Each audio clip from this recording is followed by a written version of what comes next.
Hi, I'm Derek Ashong, and you are now in the stream. Today, biopiracy and the debate over genetically modified crops. This is a story you, our community, asked for. And a viral hashtag that's shedding light on forced evictions in Brazil's favelas.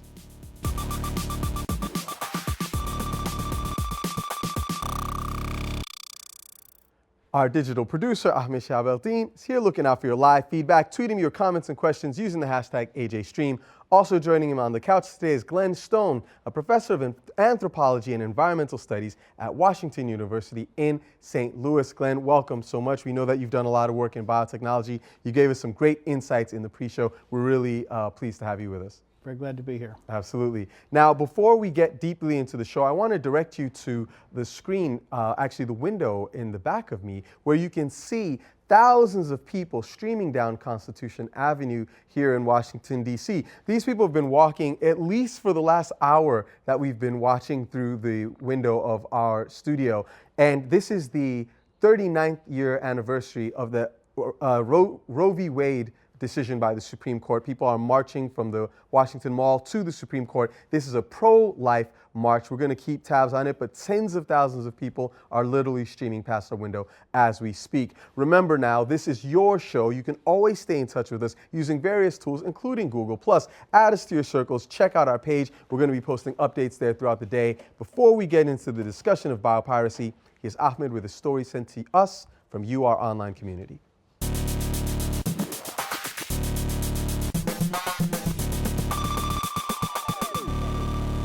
Thanks, Derek. The Twitter hashtag Pinheirinho has been trending heavily online and was shared to us by Felipe Altenfelder, whose Twitter name you can see right there. Now, nearly 2,000 police officers in Brazil have actually moved into Pinheirinho, one of Sao Paulo's biggest slums, to evict more than 7,000 landless residents from their homes after a federal judge upheld the eviction decision. Al Jazeera's Gabriel Elizondo, has been following the story, and he tweeted this: police operation at Pinheirinho, 2,000 officers, 220 vehicles, 2 helicopters, 40 dogs, and 100 police on horseback. Now, this YouTube video right here, linked to a Brazilian Marxist political party, shows the confrontation between favela residents and police on Sunday. At least 30 people have been arrested and dozens have been injured in the military police's raid. The land, now home to about 1,600 families, had been abandoned for 30 years before the residents began settling there in 2004. The now bankrupt company, Selecta, had owned the land and still owes a debt of more than $15 million in taxes to the municipality of São José dos Campos.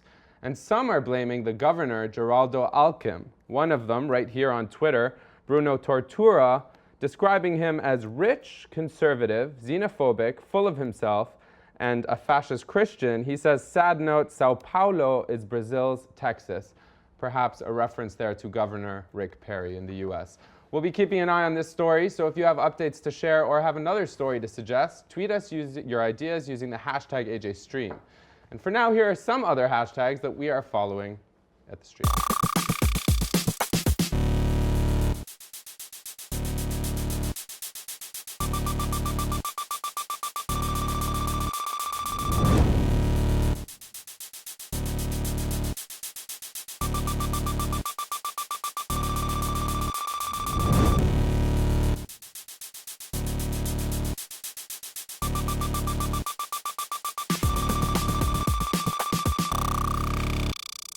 Biopiracy. It's a term used to describe the act of agribusiness corporations taking native farming knowledge to create genetically modified crops. Activists allege that such acts are destroying the livelihoods of small farmers and posing a threat to biodiversity. They also claim that agribusiness giants like the Monsanto company are using patents to monopolize the food supply. Take a look at this clip from a video with Indian environmental activist Vandana Shiva. And before I show that to you, I want to point out what's on my screen is basically a product called BT Brindle, and we're going to be discussing it. It's a very controversial type of eggplant. But let's take a look at what Vandana Shiva has to say here. She's making an interesting commentary now using the concept of open source software as an analogy to explain why seeds for farmers need to be kept patent free. Let's take a look. Open source is like open seeds. open pollinated variety seeds are made through pollination of bees and butterflies acting in freedom. They are free in the sense they can be saved generation after generation. They are seeds of prosperity, they're seeds of life. Open source software is the same. It is a way of spreading prosperity and knowledge in society rather than creating scarcity, poverty, and deprivation. Now, a developing case in India could make it the first government to take legal action against a multinational corporation for alleged biopiracy. Here to explain the situation via Skype from Bangalore is Leo Saldana of the Environment Support Group, an Indian NGO that has been calling on the government to press charges against Monsanto. Leo, thank you so much for joining us. We want to know quickly, Monsanto has denied that it produces BT brinjal and that it's basically that this product is produced by another company. So why are you including them or pressing for them to be included in the suit? Well, that's Monsanto's lie. The truth is that Monsanto bought in 33% into Mahiko, which is an Indian company, and thus its subsidiary is the one which is promoting both BT cotton, which is the first GMO product, not a food product, but BT brinjal, BT eggplant, as is worldwide known, is a product which Monsanto and Mahiko jointly developed. And it's not just them. The USAID supported them in doing that. Now, I want to, before we go any further, we did request an appearance by a representative from Monsanto, but unfortunately they declined to appear. However, they did send us the following statement. Monsanto has not received any such information regarding India's plans to file charges that Monsanto violated the country's biodiversity laws over genetically modified version of eggplant. They want to reiterate that reports suggesting that BT brinjal is produced by Monsanto and or in partnership with Mahiko are untrue and not based on facts. They go further to state that we understand Mahiko has independently conducted BT brinjal research for over 9 years in full compliance with the guidelines and directives of the regulatory authorities to ensure its safety, making BT brinjal the most rigorously tested vegetable with 25 environmental biosafety studies. How would you respond to that? Well, first and foremost, one must be clear that the Monsanto person who wrote this is obviously not reading the news, at least not news emerging from India. The Minister of Environment, Jayanti Natarajan, made several statements in Parliament last year, stating very clearly Monsanto and Mahiko have violated India's Biological Diversity Act, and that the National Biodiversity Authority, which is a regulator, will prosecute them. I don't see why they don't get what we are saying to them, or they probably deliberately want to be ignorant. The other part about Mahiko having done so much research, that is a very controversy which led us to have a moratorium imposed last February, about a year ago, and following about 6 very, very well-attended public consultations across the country. And this moratorium was imposed by the union government because it felt that it was not, there was not enough studies done to understand the health and environmental implications, and all the claims that the company made along with its collaborators simply did not stand the scientific rigor that is required for pushing India's first GMO into the market. So let me jump in there because I actually want to show a clip, and Glenn, I want to get your thoughts on this because from Monsanto's perspective, they believe that this is indeed improving the lives of farmers. This is an example of a woman, Rosalie Elasus, in the Philippines who uses a genetically modified brand of corn. Let's take a look. If I will have to choose an innovation or technology in my farming, I am proud to say, I should say, it should be a biotechnology crops or the biotech corn that I am using now.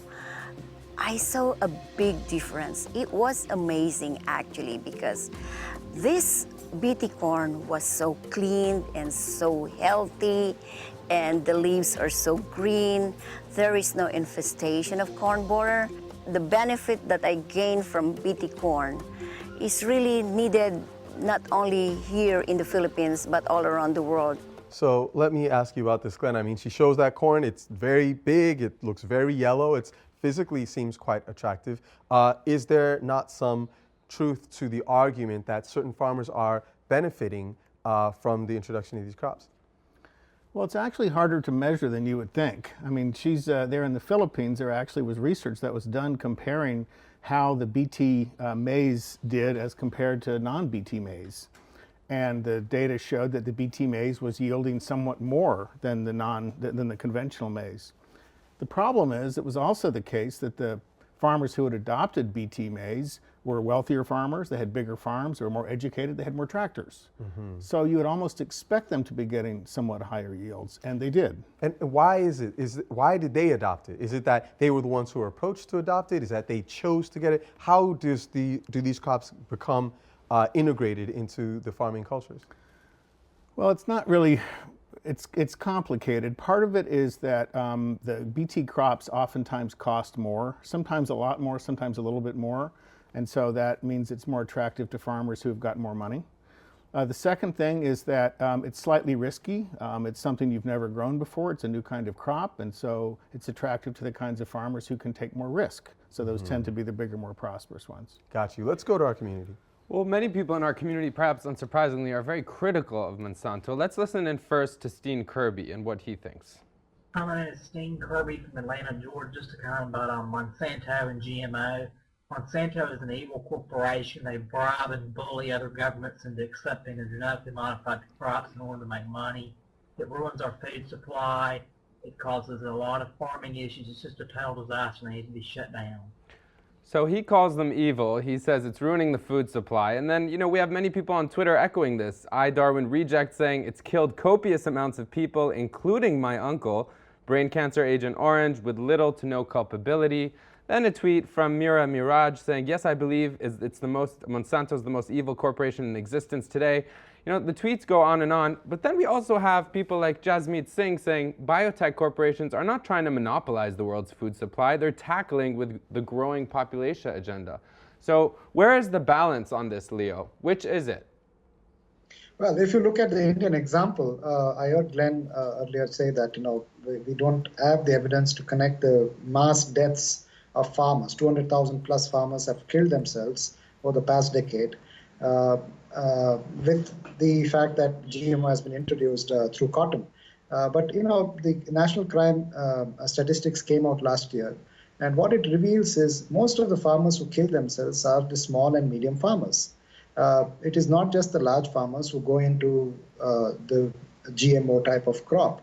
The small and medium farmers also go in, and they're heavily induced into this because of the type of banking network and the type of loans which are extended, which are totally unaffordable loans. And within a couple of seasons, and at best 3 or 4 seasons, they find themselves totally broke. Now, we've been farming for thousands of years in this country. Never before in the history of this country have farmers killed themselves. We have seen enormously long droughts, and we have survived that. We have a very resilient farming community. How is it in the past decade, when all these multinational corporations have stepped in and expanded their, sort of empire, if I may use that, why is it farmers are killing themselves all of a sudden? So I think there's a pattern that we see here.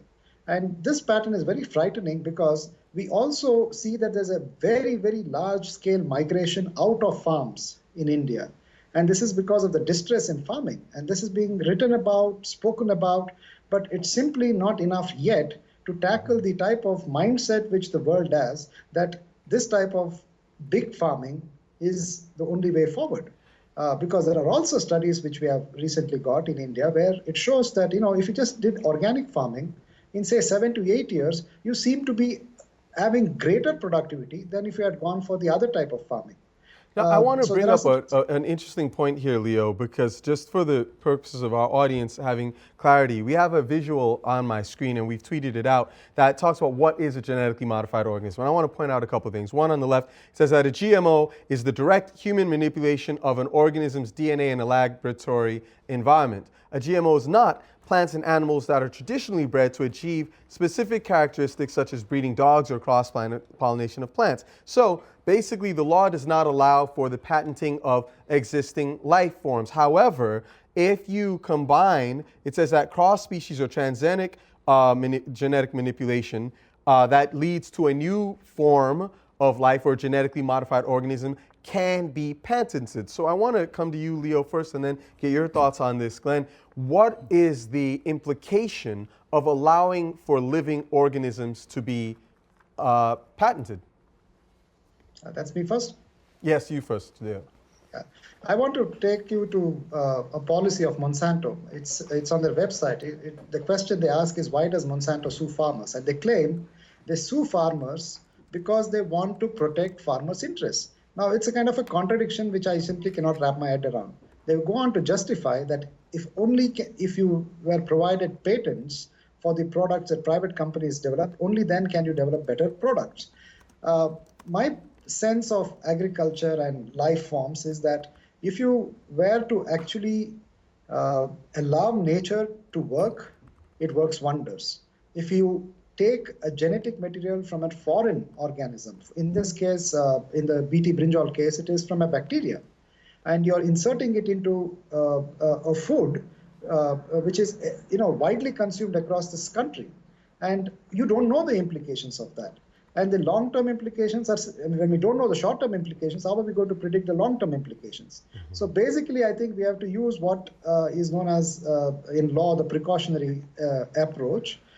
If you don't know enough in science, I don't think we should risk future generations and current generations because of the type of market-based interventions that companies are willing to make. Okay, so Glenn, let me bring this to you because I did find that clip that Leo mentioned. It's right here on the Monsanto website, and it says, why does Monsanto sue farmers who save seeds? And the argument that they're making is that the farmers who purchase a patented seed variety sign an agreement that they won't save and replant the seeds, and they're saying that the vast majority of farmers understand and appreciate the research and are willing to pay for our inventions and the value they provide. They don't think it's fair that some farmers don't pay. Now, the argument that's being raised is that, well, actually, these companies like Monsanto are actually drawing from the indigenous knowledge that these farmers have generated over decades and generations, and that have normally been open source, as Vandana Shiva said. So what is the tension here, and what are some of the ethical considerations when a company is claiming to have a sense of ownership over knowledge that the indigenous people claim they've cultivated for generations? Well, in the first place, they're drawing on more than just indigenous knowledge. They're also drawing on research that's paid for by our tax dollars, where most of the genetically modified crops incorporate technologies that were developed with public funding. You and I pay taxes, it goes to the National Science Foundation, that supports research, which then gets sold off typically from universities to corporations who then end up with patents on the crops. So they're drawing on a lot there. And secondly, this issue of patents, I agree with Leo, there are some major problems with assigning patents to genes and to plants. And the one thing that he didn't mention, but which is worth thinking about, is that, I mean, a patent is a really strong form of intellectual property. It means that if I've got a patent on something, I can keep you from owning it, from making it, or selling it. Which means that if I've got a crop, I can keep you from doing research on the crop to find out if it is impacting ecosystems. And in fact, that does happen. So a lot of us think that there has to be some form of intellectual property protection for crops, but to give them patents, I think was probably an enormous judicial blunder. And well, let's get some more comments from our audience because there's a lot coming in for them. Yeah, it's true. And Derek, to be honest, there are many different threads, many different themes that people are debating around. Let's take one of them here. Tokun Bo Bidemi on Twitter says, if such firms want to indeed feed and better the world, then, quote, biotech piracy laws wouldn't be this stringent or selfish, rather. And many people are touching on this selfish idea. Sing Alleluia on Twitter saying, he's not for legitimizing or normalizing this, but the profits of it will not be distributed to the indigenous populations. And then let's listen to this video comment that came in from Bethany Shanice. I'm Bethany from Rutgers University in New Jersey in the US. Although biodiversity and the copyrighting of genes is very important and worrying, farmers in the developing world have largely been left out of this debate. Crops that are vitamin enriched and very hardy will do wonders for income and the lifestyle of these farmers. So she seems to contradict herself, saying enriched seeds could do wonders, but at the same time, the point that I think is interesting is that she says the farmers are left out of these conversations. What do you make of that? Is that really what the problem is here? Yeah, I think a lot of farmers are pretty much sidelined in a lot of these conversations. And it's quite true that with intellectual property protection like patents on genes and on crops, then makes a lot of farmers very vulnerable to being pursued by the companies that actually own these. Right. And it's not just a matter of, we were talking earlier about farmers not being willing to pay. Yeah. In fact, there are some farmers who, whose fields were contaminated by genetically modified crops. And so it's not a matter of them not being willing to pay. He didn't even want the genes in his field in the first place. You're talking about the natural process of cross-pollination. You know, bees and butterflies will fly from one farm to the next farm because they don't know borders. Yeah. And so that pollination could happen, and basically someone's farm could potentially, someone could become liable for. Yeah, that's happened. It was actually probably trucks going on the road, Gotcha. down the road that had crops in it, and it blew off. But the famous case here is this farmer in Canada named Percy Schmeiser, who didn't buy and didn't intend to plant Monsanto's genetically modified canola, was his crop, which is a kind of oil seed. But it turns out that it was in his field, and he was replanting it, and he was sued by Monsanto for violating their patent. And his argument was, but it's actually a case of contamination. This stuff blew into my field. Yeah. And there were 2 court cases. The big one over the patent went to the Supreme Court, and he lost that in a very close decision. He was infringing their patent.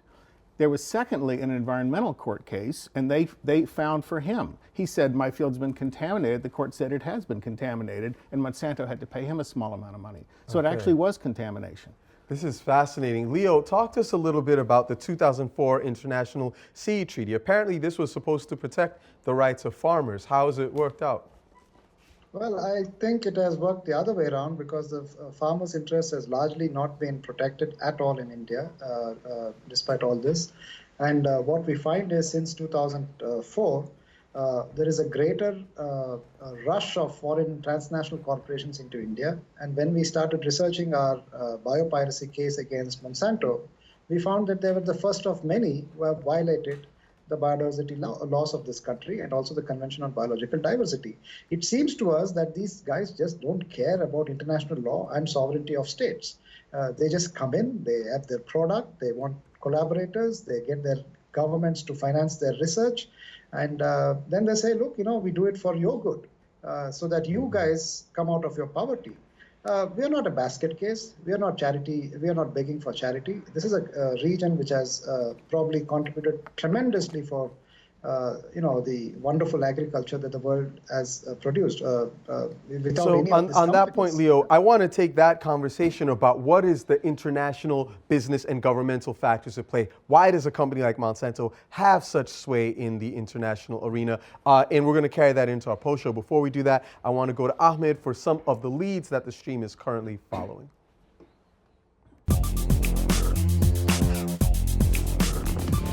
Our first lead is from the Ivory Coast, where a rally held by supporters of the Popular Front Party, led by former President Laurent Gbagbo, was attacked. This video shows hundreds of people chanting and dancing at first, but the rally then turned violent when intruders began to throw rocks and tear gas canisters at supporters. Gbagbo is currently at The Hague awaiting trial for crimes against humanity. Now, our next lead comes from the US, where activists disrupted an important forum for the energy industry in an attempt to challenge, quote, big oil lobbying. Let's take a listen. Mr. President, what are you thinking? Now, in the video, Jack Gerard, president of the American Petroleum Institute, slams the Obama administration for rejecting the proposed Keystone XL pipeline in his speech when activists, as you can hear right there, interrupted him and shouted fact check, reminiscent of the Occupy movement's mic check. Now, our final lead is from Lebanon, where a Beirut-based social media agency has been keeping track of what Lebanese politicians are saying on Twitter. An analysis of former Lebanese Prime Minister Saad al-Hariri reveals that 86% of his tweets focus on politics. Now, you can follow these stories on stream.aljazeera.com/leads and find out more about them. Derek? Thank you, Ahmed. Glenn and Leo, stay with us. We're carrying the conversation into the post show. We're talking about the international influence of the Monsanto Corporation and these questions about biopiracy. On Tuesday, unrest in Somalia and how the Somali diaspora is giving back to their homeland. Tweet us at AJStream. We will see you at stream.aljazeera.com right now for the post show.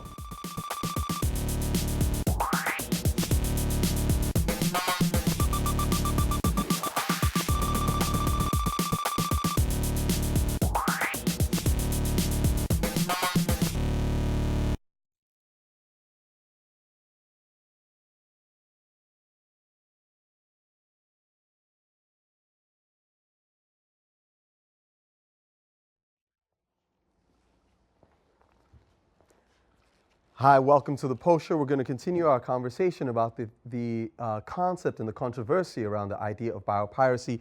Glenn, I want to come to you. We know that this is not just an issue that has been raised in India, and you gave the example of Canada. Talk to us a little bit more about some of the different areas where these issues have been coming up. Well, I think the first thing is that genetically modified crops are overwhelmingly a U.S. phenomenon. If you look at a chart of where they're planted, we completely dominate. Then the next two countries on the list in terms of how many acres are planted to GM crops are Brazil and Argentina. And so people talk about how these crops are important for small farmers in developing countries, but actually the great majority, the overwhelming majority of the farmers in Brazil and Argentina that are planting these crops are big capitalized farms, and they're planting commodity soybeans, which are sold off to China to feed animals for the most part. So only after that do you get down to India, which is the number 4 on the list, and that's the only country where you really have a significant number of small farmers growing them. Well, we also know that a number of countries have banned them. It seems that 30 countries have bans or restrictions on GMOs, and according to this platform, it's saying because they're not considered proven safe. Leo, talk to us a little bit about this. They are allowed to be planted in the in India by the Indian government. So what kind of studies have been done about the relative safety of genetically modified organisms? Mustn't there be some sense that they are safe if the government gave approval in the first place? Now, first, I think we should be clear that the government has not approved the release of India's first food GMO, which is BT brinjal. What we're talking about is BT cotton, which was introduced in the late 90s. And it has now capitalized about 90-95% of the cotton trade in India. So talking about food GMO, the approval was given by the regulatory agencies in 2009. It was found to be both fraudulent and insufficient. And the then minister, Jairam Ramesh, reacting to public pressure, said, let's go and find out what the people of India think. And he held 6 or 7 public consultations, which are attended by thousands of farmers. We talked a little earlier about how farmers are marginalized from this debate, and he acknowledged it. And he said, let me understand what it means when we talk to farmers. And when people came out in thousands across India, they were basically saying, look, we know how to grow food crops. We would like improved varieties, but we do not want GMO. And this led to a fantastic debate across the country where scientists from all sorts of streams came in, doctors came out, people from across the world contributed to this debate. And essentially it was found that the type of field trials that they had undertaken and the kind of tests that they had put to, particularly the tests on human health, were totally insufficient. In fact, there were serious doubts that it could cause all sorts of problems to human health. And there were, it's simply not possible to understand how a human organism interacts with a new organism, which BT brinjal is. It is not brinjal, it is BT brinjal. It's a totally different organism. The fact that it has got a foreign gene from a bacteria which otherwise does not normally get into the human system is a very, very serious intervention. And this needs to be understood more like how pharmaceutical companies test drugs. Brinjal, for instance, it's about, if you take all the vegetables grown, about 10% of the production of vegetables is brinjal. It's grown on 8% of the,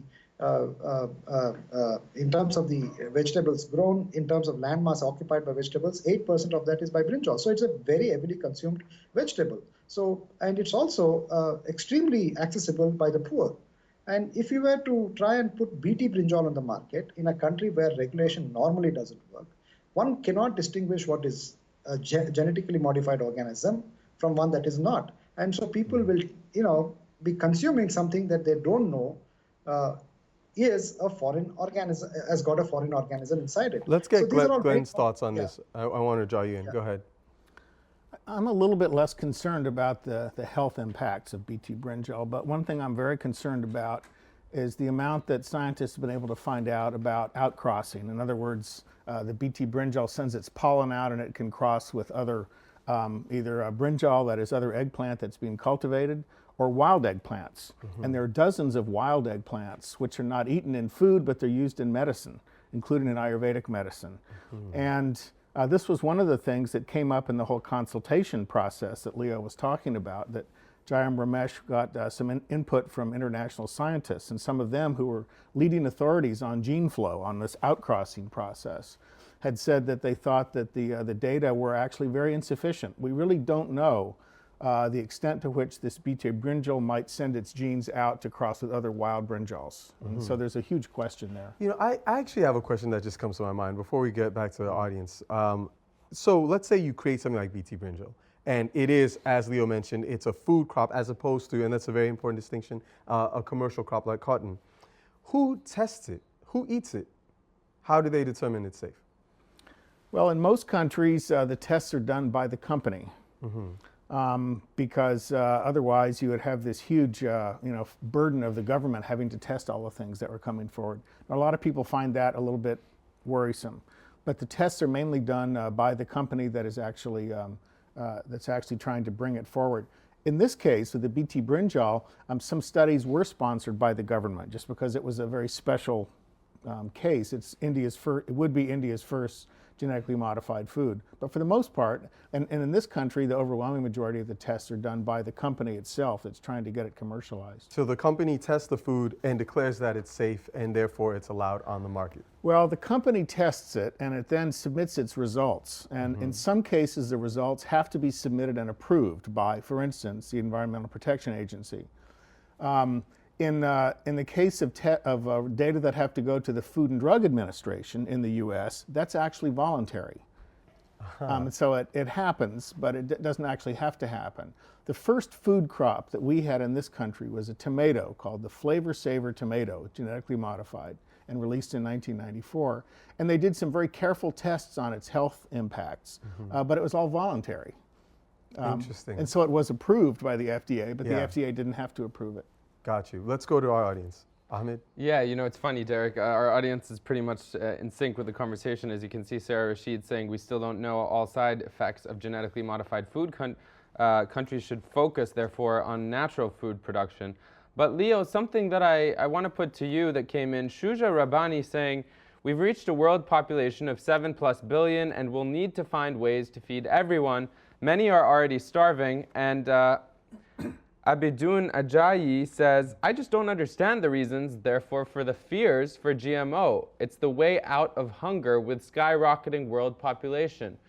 Do you see that point? And do you understand it? Well, our research in India shows that the contrary is true because it takes much more fertilizer input to keep these GMO crops going. Many states which are heavily into GMO cotton have realized that there's a very, very high induction of fertilizers. And fertilizers actually make farmers farming less profitable. So I don't think going the GMO way is going to help us end world hunger. Certainly not. And most importantly, most Indian farmers and most of the farmers across the world are subsistence farmers. That must be acknowledged. They are not large farms like in the United States. These farmers go into multi-crops. When a company comes in with its product, it tries to erase this fantastic diversity and fantastic culture of agriculture, where people learn to live on their own and not really depend on the market, not really depend on governments. Now, you don't want to take that away. You want to build on that. That is the type of challenge that we have in our kind of crisis the planet is going through right now.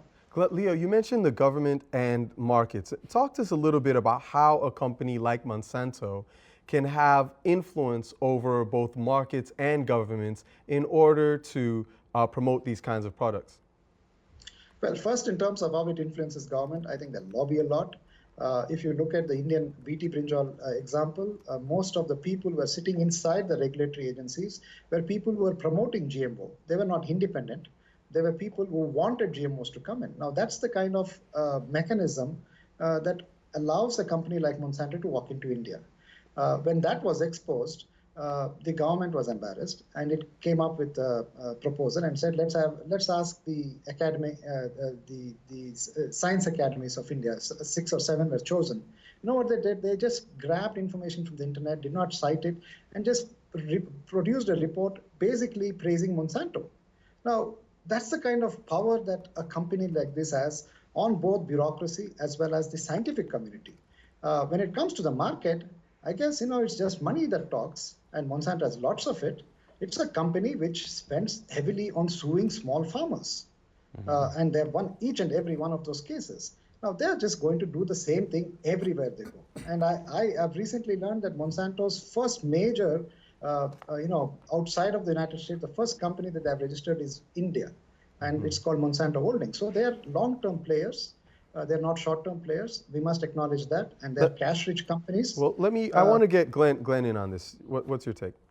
Well, one of the things we were talking about a second ago is this problem of how many hungry people there are and whether or not GMOs aren't needed in order to try to feed them. And India is a great country to think about in terms of dealing with that question, because India has got more hungry people than any other country in the world by far. There's not even a close second. And India also has this huge problem that I'm sure Leo knows about with the buffer stocks, which are government granaries filled with hundreds of millions of tons of wheat and rice. And they have got way more in the buffer stocks than they can keep, way more than they actually want. And the numbers have fluctuated over the past 10 years between 40 and 30 million tons over what they actually can keep in the buffer stocks. So in some ways of looking at it, India has got too much food. There's no country in the world that makes it clearer that there's no relationship whatsoever between absolute food shortage and hunger.